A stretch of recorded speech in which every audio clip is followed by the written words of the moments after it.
대원의 법정 기간을 하루 늦게 원구성이 타결이 돼서 다행히도 국민의 문청을 더 이상 받지 않게 된 것은 너무 다행하고, 이 과정에서 원내대표단이 원활한 협상을 통해서 결론을 내린 데 대해서 원내대표단의 노고에 칭찬을 드리는 바입니다. 사실은 우리가 이 선거를 끝나고 의장이 어느 당이 가져야 된다고 하는 것은 국민이 표로 다 결정을 해줬습니다. 원칙적으로 얘기할 것 같으면은 어느 당이 의장을 갖느냐 하는 것은 협상의 대상이 될 수도 없는 걸 가지고 거의 타당의 고집에 의해서 마치 협상으로 문제를 해결하는 것 같은 모습을 갖다가 보여주고, 또 그 과정에서 굉장히 공로가 많은 같은 그러한 자세를 보이는 건 개인적으로 매우 유감스럽다고 생각합니다. 우리가 의회민주주의를 한 지가 벌써 한 60년 이상 공부를 했는데도 불구하고 뭐 때문에 선거를 했고 선거의 결과를 갖다 우리가 어떻게 겸허하게 수용하느냐에 대한 아직도 제대로 인식이 안 됐지 않은 그런 느낌마저 듭니다.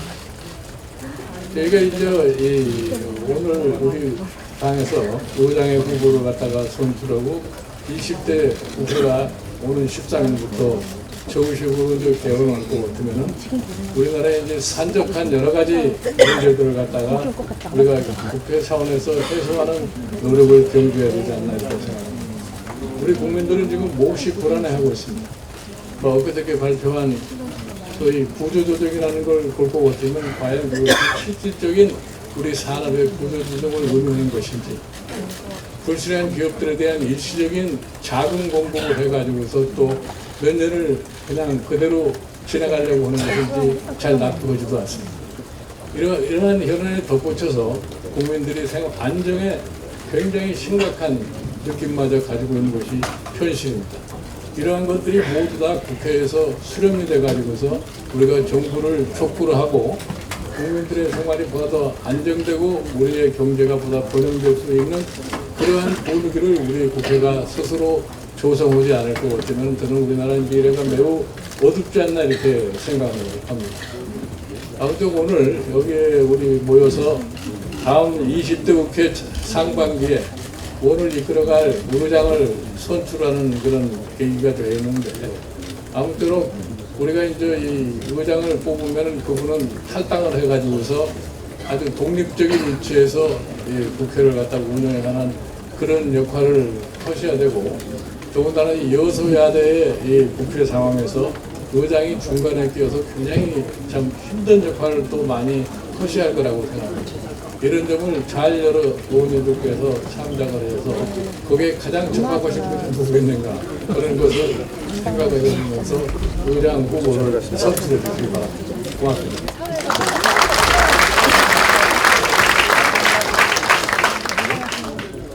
여야 원구성 협상 결과에 따라서 의장 선거를 하게 되어 있습니다만, 저희 절차에 따르면 이 원구성 협상을 보고드리고 의총에서 추인을 받아야만 선거에 들어갈 수가 있습니다. 그래서 먼저 원구성 협상 내용을 보고드리고 의원총회의 추인을 받는 절차를 진행하도록 하겠습니다. 이번 원구성 협상 과정에서 먼저 저는 당내 의원 의견 수렴을 지난번 광주에 있었던 의원 워크숍 12일 날 오후에 저녁 때 의원들 분임 토론이 시작될 때 4선 이상 의원님들을 모시고 1시간 반 정도 사전에 토론을 가졌습니다. 언론에 비공개됐습니다만 그 자리에서 협상 전략에 대한 논의를 이미 1차 거쳤습니다. 그리고 그 4선 이상 의원님들과의 논의를 토대로 해서 여야 원 구성 협상에 들어갔습니다. 처음 구성 협상 과정에서는 의장을 우리 더불어민주당이 하는 것이 당연시 되는 그러한 논의가 진행되었고, 그리고 상임위 배분에 있어서 핵심은 예결위 법사위 운영위를 어떻게 나눌 거냐의 문제가 사실은 초반 협상의 가장 큰 이슈였습니다. 그래서 저는 우리 그때 당시 사선 의상 의원님들과 논의한 바에 따라서 법사위를 계속 우리가 가져야 된다고 주장하면서 한편으로는 예결위 확보 전략을 폈습니다. 그래서 최근까지 협상에서 보면 정진석 원내대표와 저 사이에는 법사위와 예결위를 교환하는 것이 이미 합의가 돼 있었습니다. 지금 언론에 보도된 것처럼 특정당의 원내대표님 때문에 그것이 오가한 것처럼 보도된 것은 명백히 잘못된 보도라는 걸 말씀드리겠습니다. 다만 예결위 법사위 운영위를 둘러싼 논의 이외에 상임위 배분의 문제는 3당 사이의 논의가 되기 때문에 여기선 대단히 복잡했습니다. 그래서 별도로 우리 수석을 통해서 국민의당 수석과 대화하고 또 새누리당과도 또 여러 가지 협상을 별도로 진행을 했습니다만 그때 당시에 갑자기 의장 문제가 다시 원위치 5월 30일부터 갑자기 새누리당이 의장을 가져가야 되겠다고 얘기하면서 정상적인 상임위 배분 협상은 중단되고 의장을 어느 당이 가져가냐의 논점이 사실은 이제 최고의 논점이 되면서 협상이 교착 상태에 빠졌고 한 5일 정도 정상적인 협상이 원내대표 간, 수석 부대표 간 채널이 모두 끊겼습니다. 그러다가 6월 6일 날 수석 부대표 간의 협상이 다시 재개돼서 그때 비로소 상임위 그 의장단과 핵심 상임위 3개를 뺀 나머지 상임위 배분 문제가 논의가 됐던 것입니다. 여기서 문제가 됐던 것은 새누리당은 의장을 양보하는 대신 윤리를 가져가라는 것이었고 국민의당은 그때까지도 구체적인 요구 조건을 내걸지 않고 있다가 원내대표단 협상 과정에서 본격적인 얘기가 나왔습니다. 결과적으로 3당 간에 의장은 제1당인 더불어민주당이 갖기로 하고 법사위원회를 새누리당에 양보하는 대신 예결위원회를 더불어민주당이 가져오기로 하였습니다. 그 다음에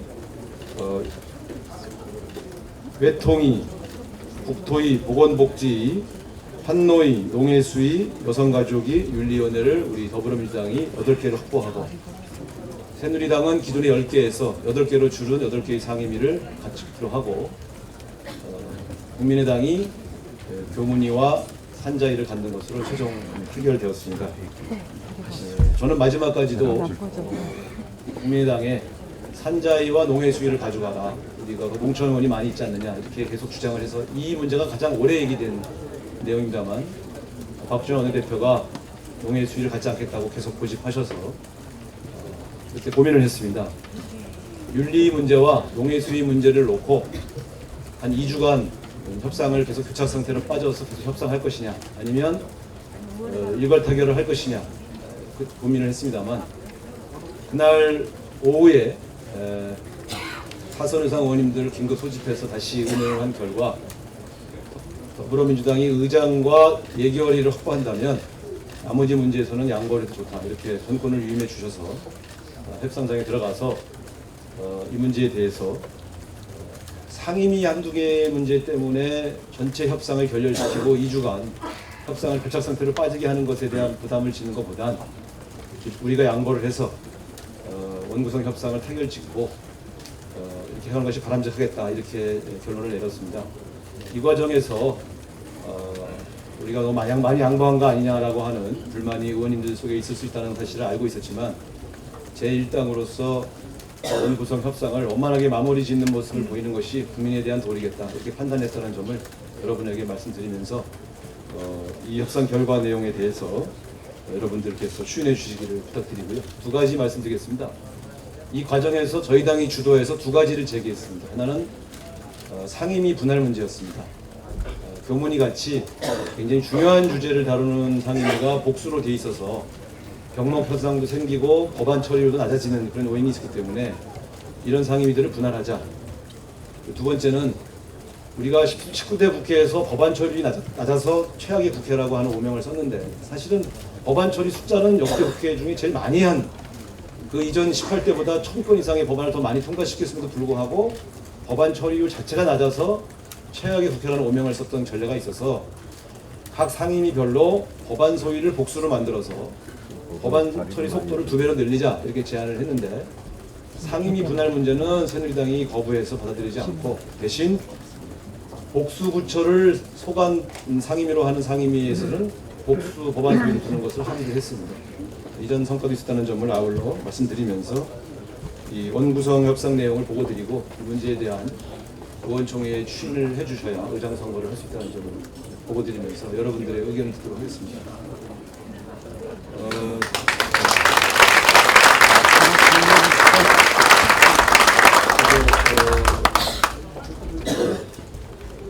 박수로 추진되신 거라고 생각되겠습니다. 그러면 오늘 여러분께서 공식적으로 추진해 주신 것으로 그렇게 제가 받아들이고, 다만 이제 이 상임위 이 문제로 인해서 조금 만족스럽지 못한 분들과는 제가 추후 대화를 통해서 또 이후에 후속 대책에 같이 논의하는 것으로 그렇게 이해해 주셨으면 바라겠습니다. 동의해 주시겠습니까? 네, 감사합니다.